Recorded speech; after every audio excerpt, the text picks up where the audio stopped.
أعوذ بالله من الشيطان الرجيم.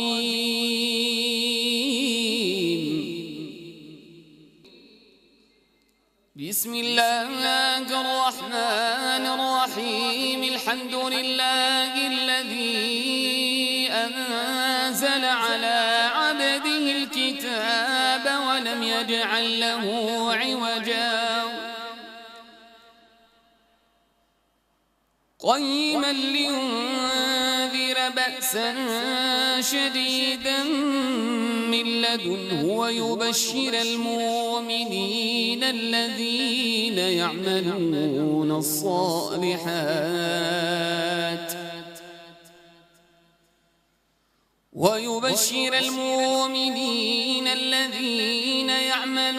الصالحات أن لهم أجرا حسنا ماكثين فيه أبدا وينذر الذين قالوا اتخذ الله ولدا ما لهم به من علم ولا لآبائهم كبرت كلمة تخرج من أفواههم إن يقولون إلا كذبا فلعلك باخع نفسك على آثارهم إن لم يؤمنوا بهذا الحديث أسفا إنا جعلنا ما على الأرض زينة لها لنبلوهم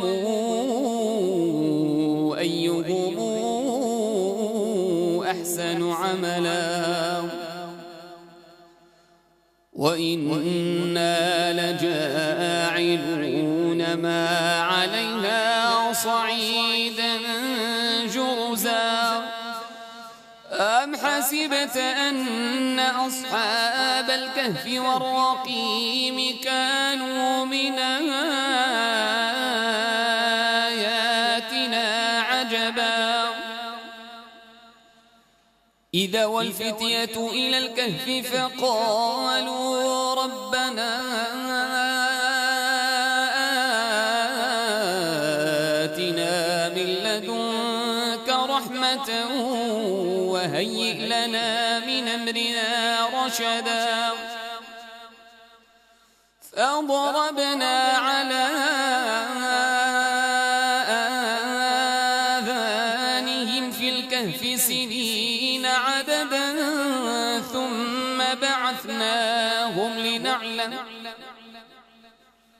ثم بعثناهم لنعلم أي الحزبين أحصى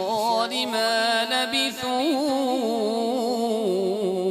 أمدا نحن نقص عليك نبأهم بالحق إنهم فتيتنا آمنوا بربهم وزدناهم هدى وربطنا على قلوبهم إذ قاموا فقالوا ربنا رب السماوات والأرض لن ندعو من دونه إلها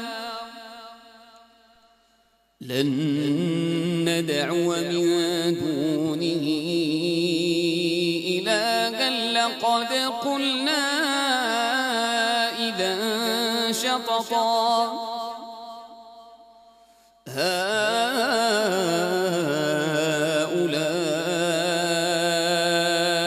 قوم اتخذوا من دونه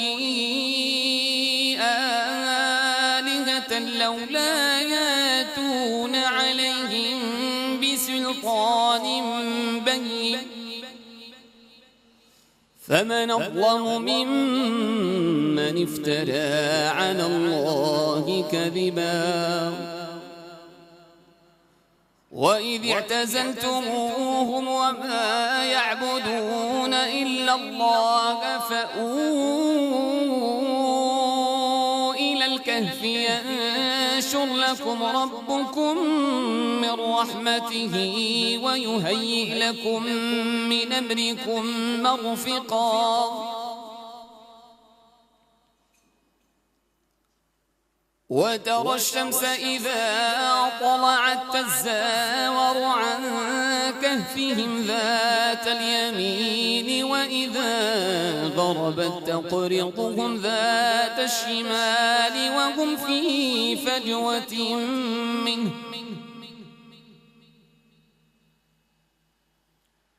ذلك من آيات الله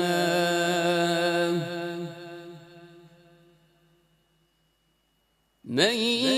يهد الله فهو المهتد ومن يضلل فلن تجد له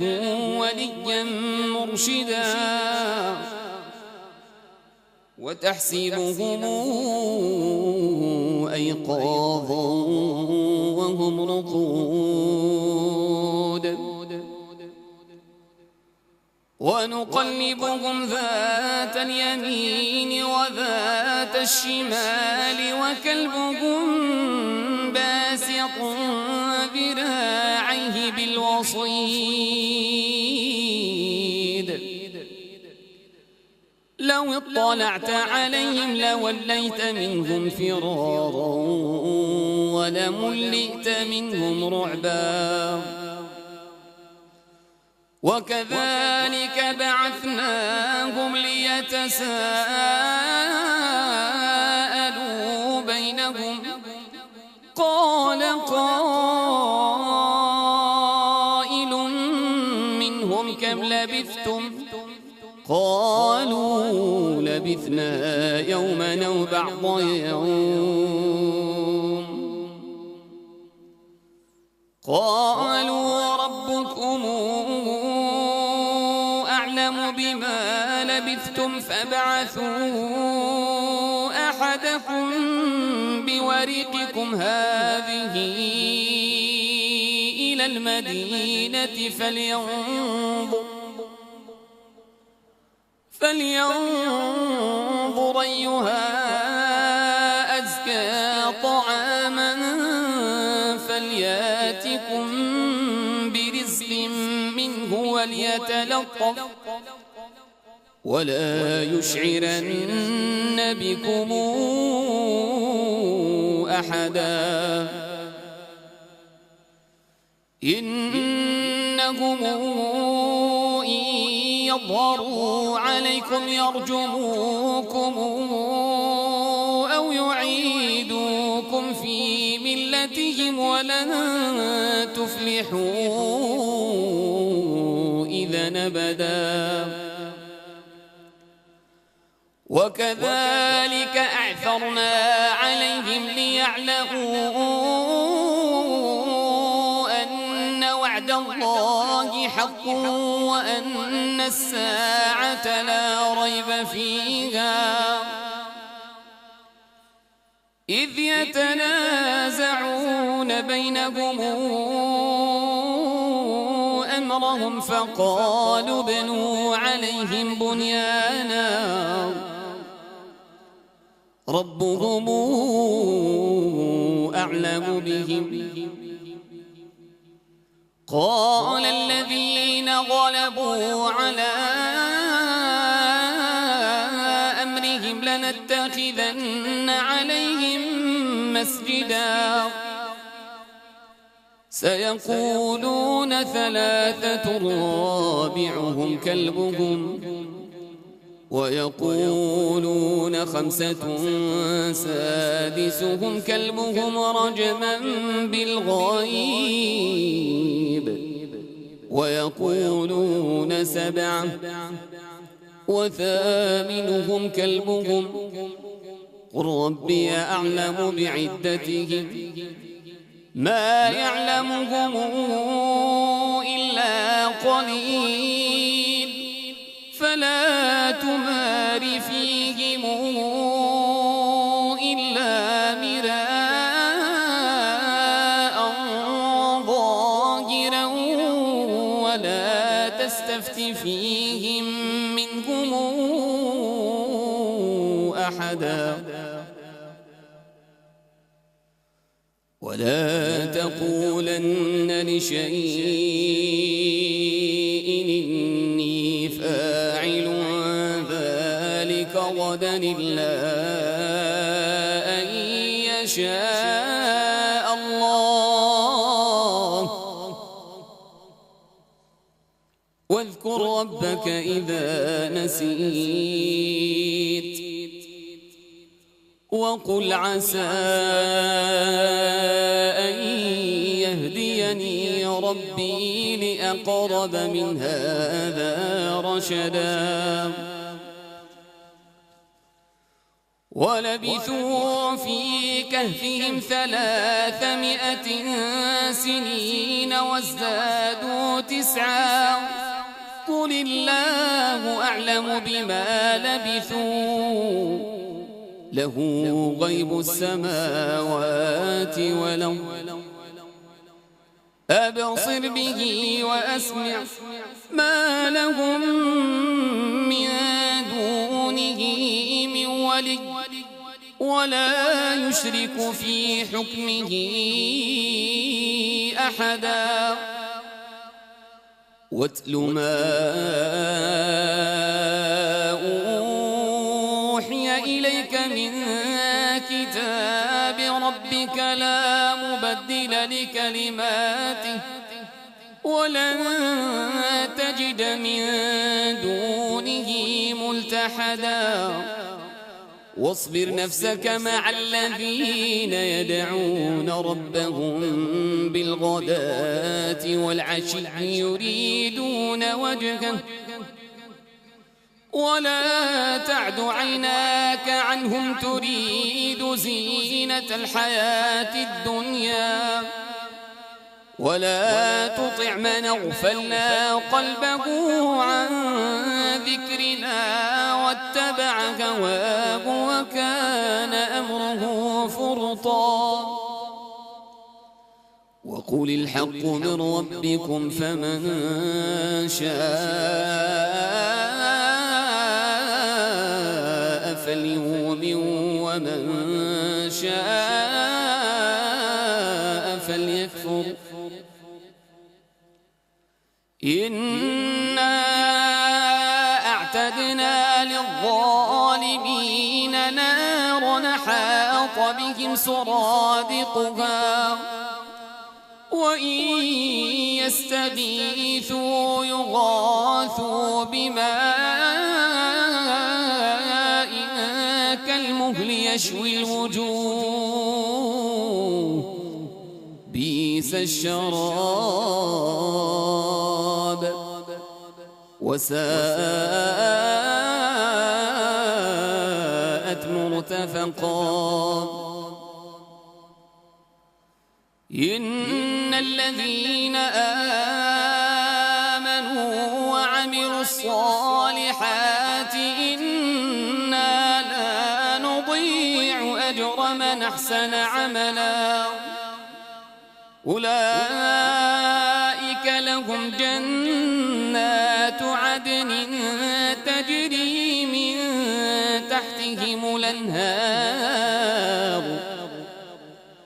تجري من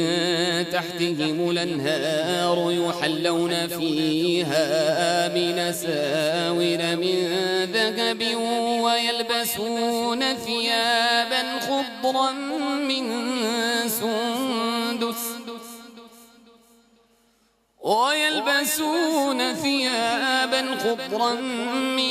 سندس واستبرق متكئين فيها على الأرائك نعم الثواب وحسنت مرتفقا واضرب لهم مثلا الرجلين جعلنا لأحدهما جنتين من أعناب وحففناهما بنخل وجعلنا بينهما زرعا كلتا الجنتين آتت أكلها ولم تظلم منه شيئا وفجرنا خلالهما نهرا وكان له ثمر فقال لصاحبه وهو يحاوره أنا أكثر منك مالا وأعز نفرا ودخل جنته وهو ظالم لنفسه قال ما أظن أن تبيد هذه أبدا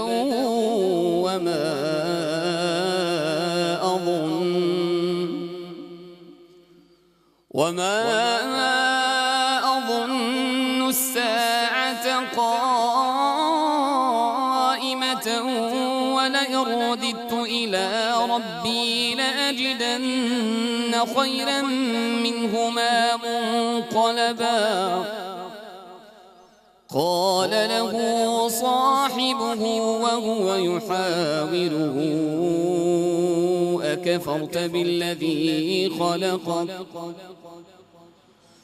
أكفرت بالذي خلقك من تراب ثم من نطفة ثم سواك رجلا لكن هو الله ربي ولا أشرك بربي أحدا ولولا إذ دخلت جنتك قلت ما شاء الله لا قوة إلا بالله إن ترني أنا أقل منك مالا وولدنا فعسى ربي أن يؤتيني خيرا من جنتك ويرسل عليها حسبانا من السماء فتصبح صعيدا زلقا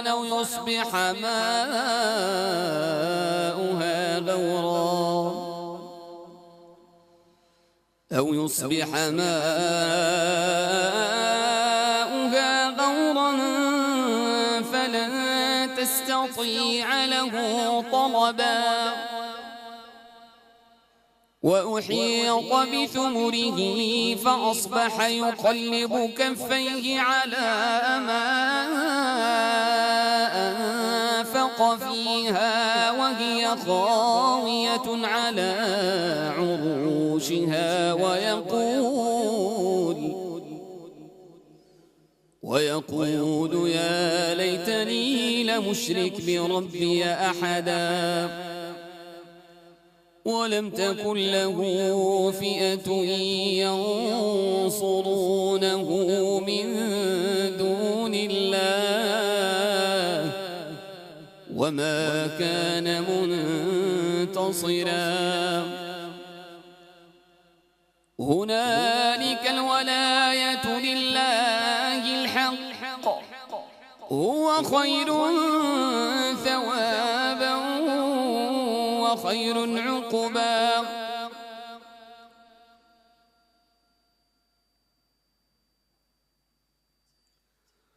واضرب لهم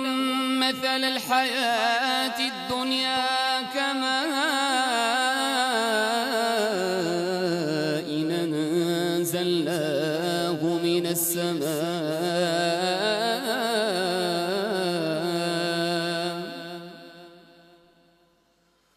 كماء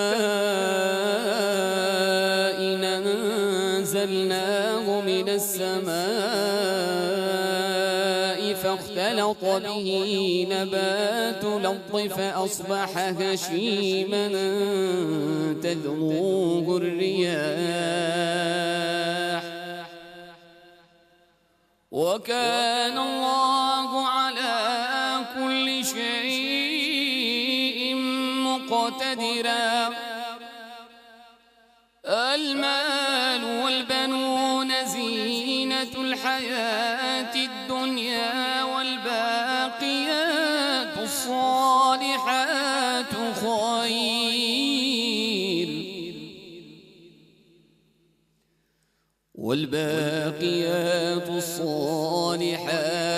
خير عند ربك ثوابا وخير أملا. ويوم نسير الجبال وترى الأرض بارزة وحشرناهم فلم نغادر منهم أحدا وعرضوا على ربك صفا لقد جئتمونا كما خلقناكم أول مرة بل زعمتم أن لن نجعل لكم موعدا. ووضع الكتاب فترى المجرمين مشفقين مما فيه ويقولون يا ويلتنا ما لهذا الكتاب لا يغادر صغيرة ولا كبيرة إلا أحصاها ووجدوا ما عملوا حاضرا ولا يظلم ربك أحدا. وإذ قلنا للملائكة اسجدوا لآدم فسجدوا إلا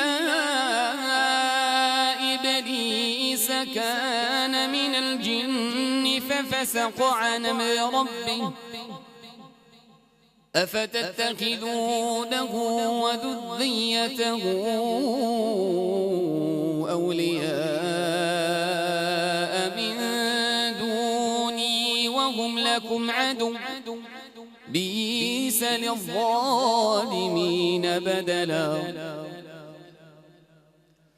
ما أشهدتهم خلق السماوات والأرض ولا خلق أنفسهم وما كنت متخذ المضلين عضدا. ويوم يقول نادوا شركائي ويوم يقول نادوا شركائي الذين زعمتم فدعوهم فلم يستجيبوا لهم وجعلنا بينهم موبقا. ورأى المجرمون النار فظنوا أنهم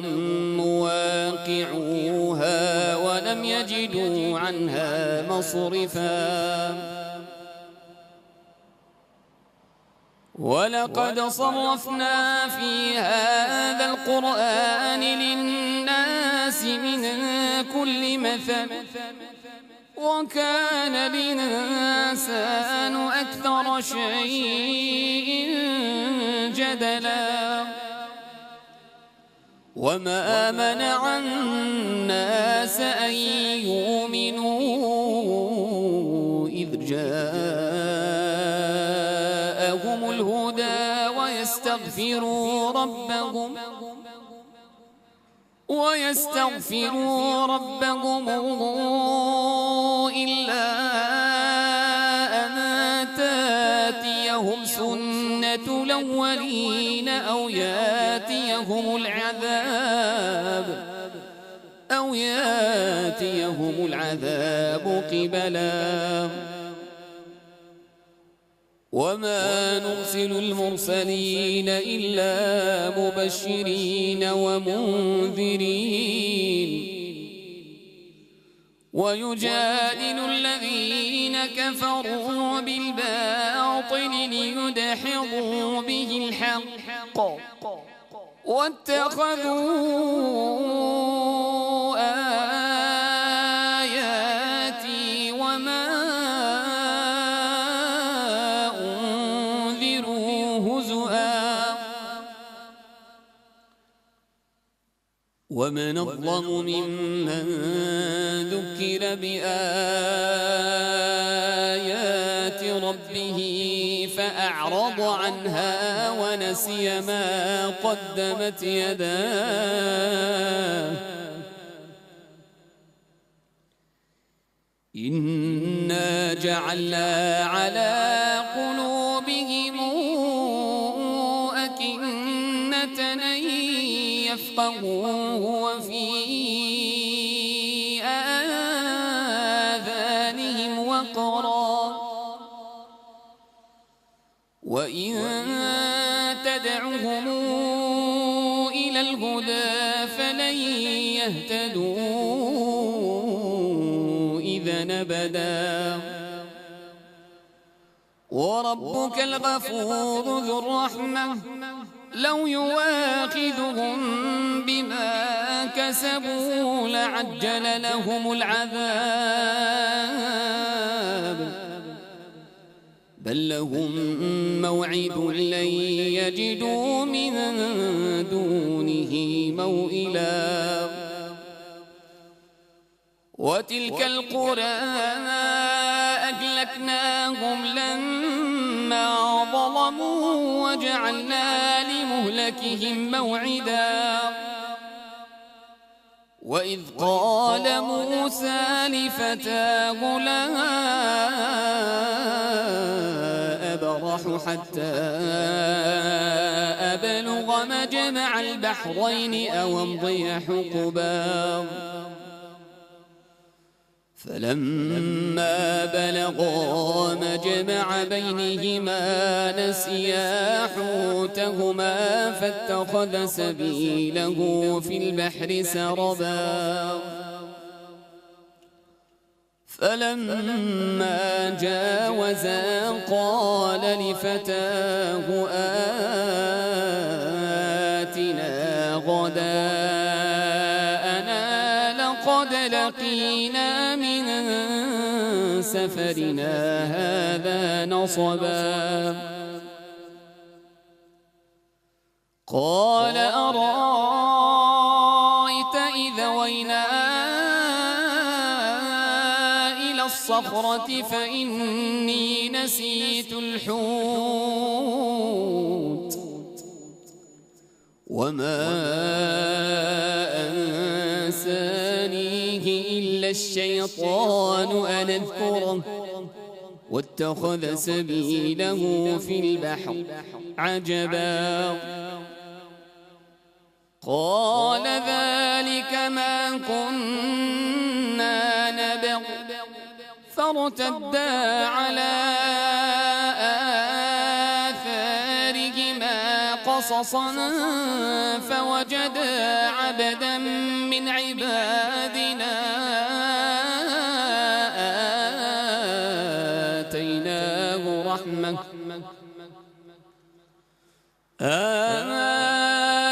آتيناه رحمة من عندنا وعلمناه من لدنا علما قال له موسى هل اتبعك على أن تعلمني مما علمت رشدا قال إنك لن تستطيع معي صبرا وكيف تصبر على ما لم تحط به خبرا قال ستجدني إن شاء الله صابرا ولا أعصي لك أمرا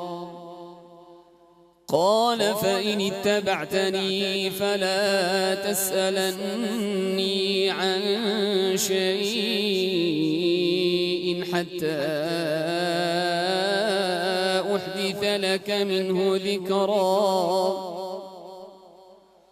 فانطلقا حتى إذا ركبا في السفينة خرقها قال أخرقتها لتغرق أهلها لقد جئت شيئا إمرا قال ألم قل إنك لن تستطيع معي صبرا قال لا تواخذني بما نسيت ولا ترهقني من أمري عسرا فانطلقا حتى إذا لقيا غلاما فقتله قال قتلت نفسا زاكية بغير نفس لقد جئت شيئا نكرا قال ألم قل لك إنك لن تستطيع معي صبرا قال إن سألتك عن شيء بعدها فلا تصاحبني قد بلغت من لدني عذرا فانطلقا حتى إذا أتيا أهل قرية استطعما أهلها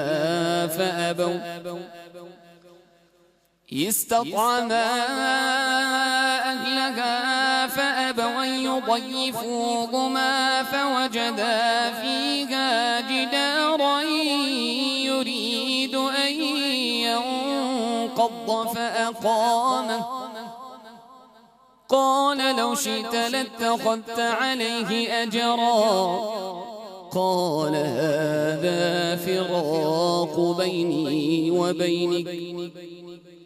سأنبئك بتاويل ما لم تستطع عليه صبرا أما السفينة فكانت لمساكين يعملون في البحر فأردت أن أعيبها وكان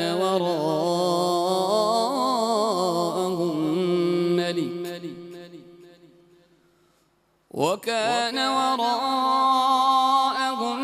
ملك يأخذ كل سفينة غصبا وأما الغلام فكان أبواه مؤمنين فخشينا أن يرهقهما طغيانا وكفرا فأردنا أن يبدلهما ربهما خيرا منه زكاة وأقرب رحما وأما الجدار فكان لغلامين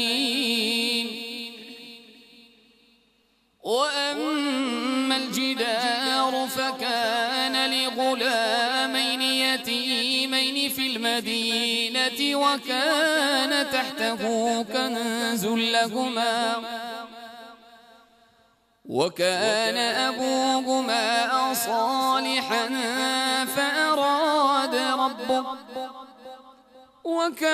أبوهما صالحا فأراد ربك أن يبلغا أشدهما ويستخرجا كنزهما رحمة من ربك وما فعلته عن أمري ذلك تاويل ما لم تسطع عليه صبرا ويسألونك عن ذي القرنين قل سأتلو عليكم منه ذكرا إنا مكنا له في الأرض وآتيناه من كل شيء سببا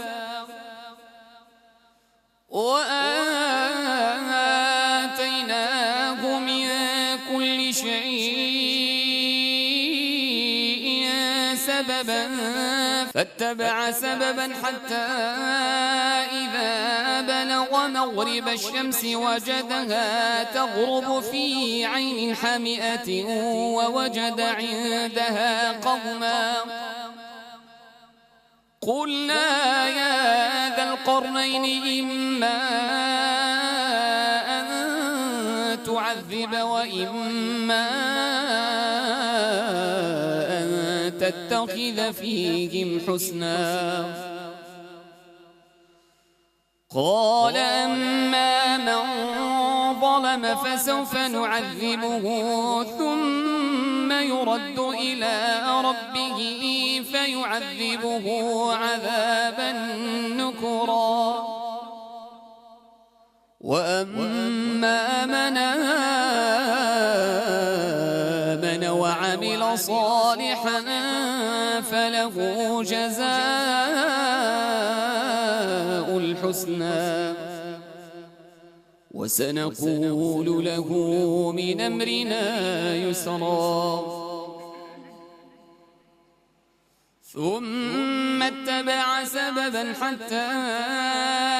إذا بلغ مطلع الشمس وجدها تطلع على قوم لم نجعل لهم من دونها سترا كذلك وقد حطنا بما لديه خبرا ثم اتبع سببا حتى إذا بلغ بين السدين وجد من دونهما قوما لا يكادون يفقهون قولا قالوا يا ذا القرنين إن ياجوج وماجوج مفسدون في الأرض فهل نجعل لك خرجا على أن تجعل بيننا وبينهم سدا قال ما مكني فيه ربي خير فأعينوني بقوة نجعل بينكم وبينهم ردما آتوني زبر الحديد حتى إذا ساوى بين الصدفين قال انفخوا حتى إذا جعله نارا قال آتوني أفرغ عليه قطرا فما استطاعوا أن يظهروه وما استطاعوا له نقبا قال هذا رحمة من ربي فإذا جاء وعد ربي جعله دكا وكان وعد ربي حقا وتركنا بعضهم يومئذ يموج في بعض ونفخ في الصور فجمعناهم جمعا وعرضنا جهنم يومئذ للكافرين عرضا الذين كانت أعينهم في غطاء عن ذكري وكانوا لا يستطيعون سمعا أفحسب الذين كفروا أن يتخذوا عبادي من دوني أولياء إنا أعتدنا جهنم للكافرين نزلا قل هل ننبئكم بالأخسرين أعمالا الذين ضل سعيهم في الحياة الدنيا وهم يحسبون أنهم يحسنون صنعا أولئك الذين كفروا بآيات ربهم ولقائه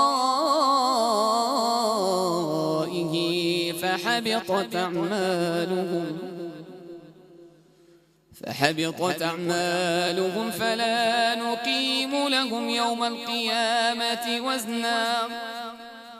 ذلك جزاؤهم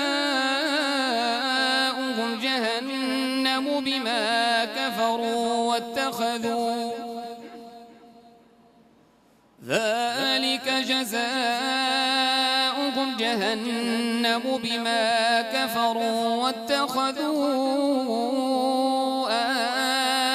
آياتي ورسلي هزؤا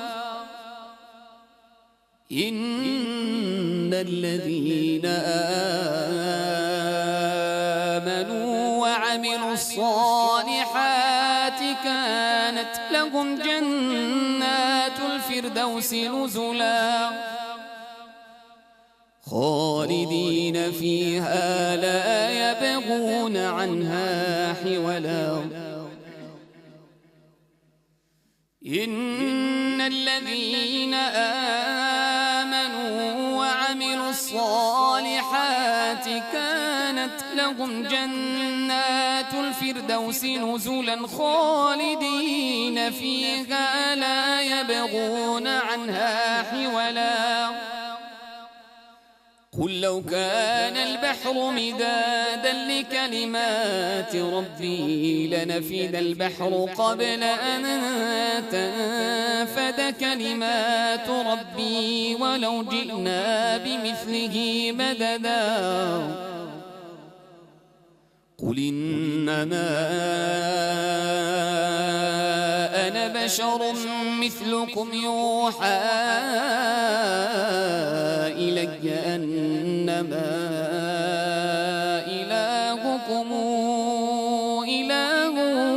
واحد فمن كان يرجو لقاء ربه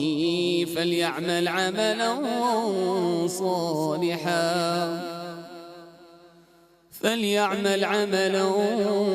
صالحا ولا يشرك بعبادة ربه أحدا صدق الله مولانا العظيم.